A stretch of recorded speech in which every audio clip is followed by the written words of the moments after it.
Hello, coaches, and welcome to Give and Go Live. My name's David Newberry. I'm the e-learning coordinator, and I'm joined by my colleague, Ian Barker. Hello, Ian. Hello, David. Pleasure to be here. So, Ian, we're going to do something slightly different over the course of the next 6 presentations. The first presentation today is looking at the formation of the back four and how we would play different options of the back four.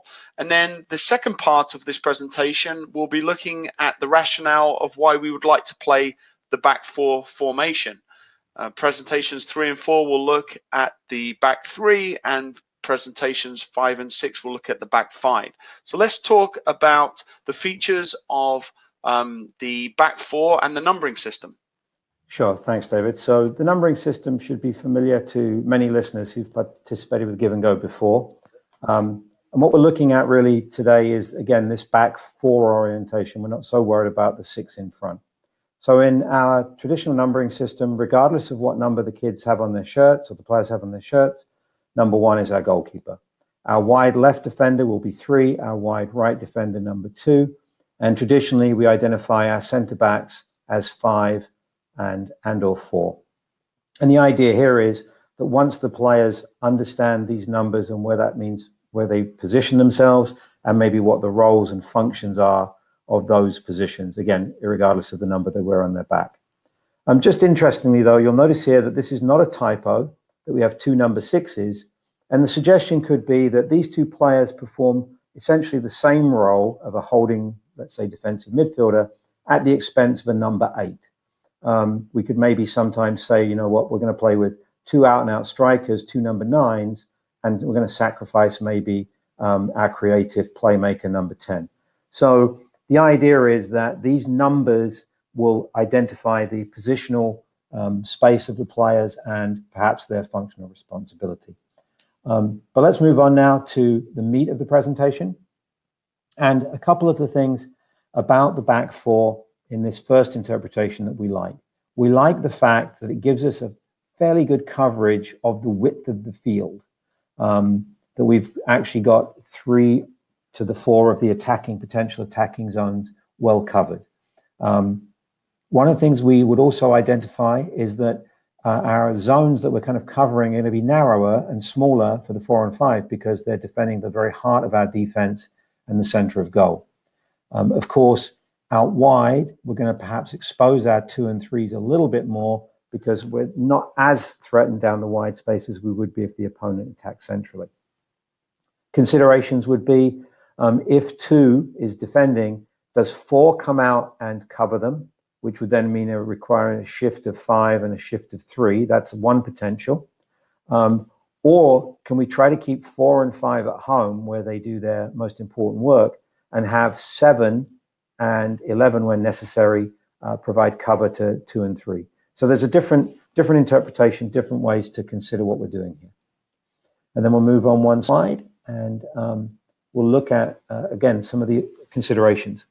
So if you look here on the left, we've got 5 for you, 5 different things to consider. I'm going to focus real briefly on the 2 in blue. So one of the things about the back four that should be very much the case is that the back four works together forward and backwards in relative unison, maintaining this shape, this relatively flat shape. That should be a consideration. So they would move up and back together. Maybe when at the halfway line, we can disperse more, but when we're defending closer to our goal, we probably want to be that little bit narrower. So how does that shape expand and contract as a back four moves up and down together? And then the other consideration would be, and this is critical, is if we do retain possession or win possession and our goalkeeper gets it, can we play out through 3 and 5 as attacking options, which will stretch the opponent and maybe now open up 4 and 5 as potential passing out options, but certainly going out through the back. A couple of things is, one, it stretches the opponent. The other thing is, should we lose it in the wide spaces, the threat back at our own goal is a little bit less. So a couple of those considerations there, especially the ones in blue, we're going to run them into a video for you now. You won't be able to hear my voice over the video, but you'll get a little sense of the team moving up and back together and then distributing out through the fullback. So we'll have a little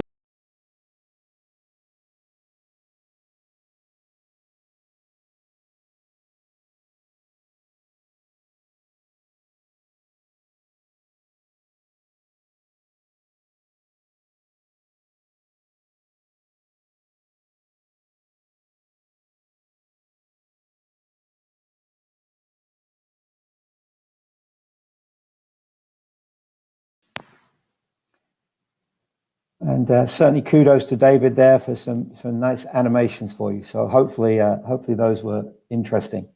We're going to do the same type of protocol now, but we're going to look at just a couple of challenges, if you will, of the back four that's marking in this relatively flat zonal type consideration, where the players have zonal responsibilities defensively. Consider if, let's say, for example, the number 7 were to have the ball and there was no pressure. The potential for this player to play one long pass that breaks our entire back four is quite real. So the challenge with the back four is how high or how deep they have to defend is going to be dependent upon the pressure on the ball. So in this particular case, if 7 were to have the ball, if 11 can get in the face of number 7, then 3, 5, 4, and 2 can step up. If, however, there is little pressure on the ball and the ball is here at 7, they may have to drop a little bit deeper to defend against the ball over the top. So it's definitely a consideration with this relatively flat back four, is assuming we need to have, it's predicated on having good pressure on the ball. The other consideration would be that we've got a nice idea of 3 has a zone, 5 has a zone, 4 has a zone, and 2 has a zone. If, however, our forwards are mobile and they begin to cross over, the challenge becomes whether the players stay in their zone or they continue to move with the person they were marking. And this is a really big challenge for this type of defending because it requires communication. It requires 4 and 5 to say, you know what, I'm going to let the guy go across me and I'm going to communicate to my partner he or she has a different mark. Or occasionally I may say, you know what, I need to follow my opponent into this space, but I need to communicate that so 3 can tuck over and 2 can tuck over. So the challenge for creative movement set by creative movement of the front runners can challenge the communication skills and movement ideas of the back four. And what we'll do is now we'll quickly look at that in a little video, again in silence, but hopefully it gives you some of the pictures of the blue comments there.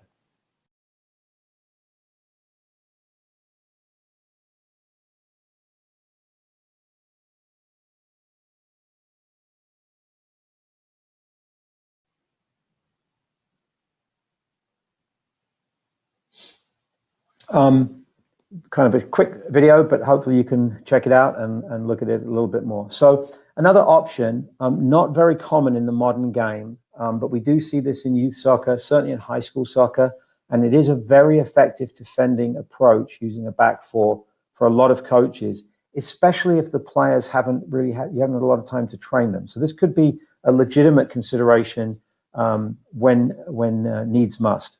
And so we maintain 3 and 2, but we now have a central defender, man marker, and what we might consider sort of a sweeper, libero, free player behind. It's not common, it's not popular, but it is effective. And I would certainly say it can simplify the task for young players initially, if you haven't had a lot of preparation time, is the concept of this diamond back four. But what we'll do is we'll just move on a slide and we'll just look at a few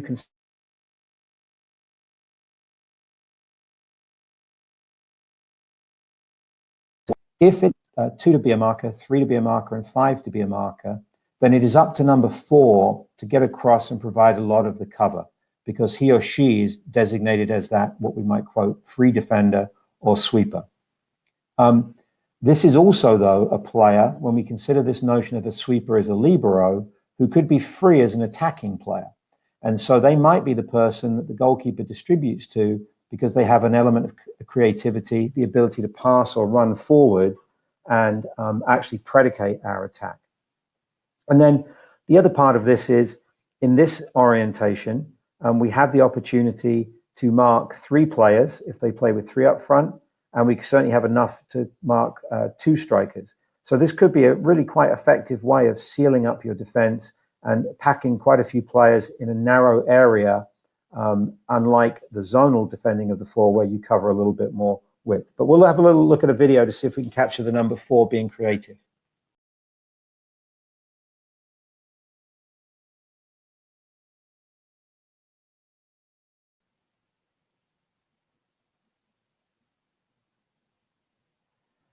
And Finally, I'll just look briefly here for you at the challenges of the more of the diamond shape, more of the sweeper shape.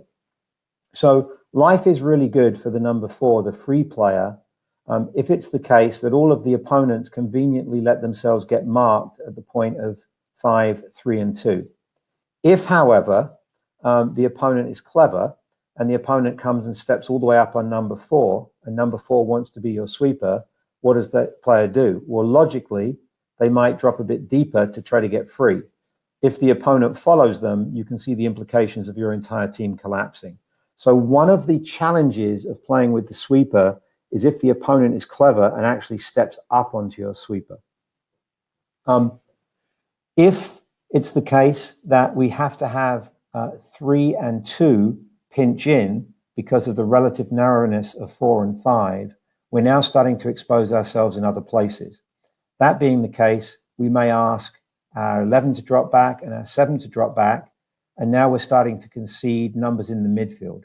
So you can get a series of collapsing dominoes if the opponent knows how to abuse your implementation of the sweeper. You may end up losing numbers in other parts of the team to counter the fact that you've had to pinch in and be a little bit narrow. And we'll try to capture that in our final concluding video.